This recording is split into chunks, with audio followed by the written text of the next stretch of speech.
Can Gojo See Cleave and Dismantle? Let's talk about it. But before we go any further, for my anime onlys, you're going to want to sit this one out because we're going to have to get into some evidence that is past the anime. So first up, let's lay some groundwork. Cleave and Dismantle are invisible. Most people cannot see these things, which is why Sukuna was so surprised and excited when Maharaga could see it. Now, Gojo obviously doesn't have the same adaptation that Maharaga does, so how might he be able to see those slashes? Well, it's the same way he's able to do a lot of things that other people can't do, and it's because of those baby blues, the six eyes. Gojo does not see in the same way that you and I do. Gege has even compared him to like an infrared camera. He can literally see from miles away, and on top of that, he can also see the flow of cursed energy.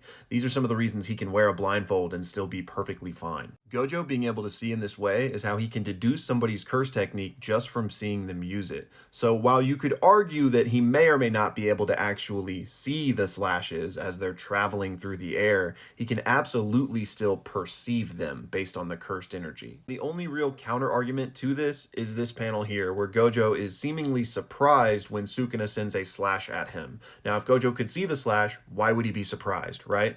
Well, you got to remember that this is early on in their fight. This is far before Maharaga or any adaptations to Infinity would have taken place. So let's just assume he couldn't see the slash, right? He wouldn't be surprised because it's not going to do anything to him anyway. The reason he's surprised here is because Sukuna attacked the building, not Gojo. Because again, if he attacked Gojo, the slash would have been stopped by Infinity. No adaptations have taken place. So it wouldn't have cut the building behind him because it never would have gotten past him. Does that make sense? So Sukuna was always targeting the building, and that's why Gojo is surprised. He didn't expect Sukuna to attack the building behind him. This should become clear in the following panels where the building falls towards them and they go on to fight inside of it. Now you might be saying, okay, well what about the dimensional slash that gave Gojo that 50% discount? And I've made a couple of videos talking about this dimensional slash, so I don't want to get long-winded into it here, but my interpretation is this merely caught Gojo off guard. You know, he thought he was essentially in a triumphant position. He didn't think Sukuna could bypass his infinity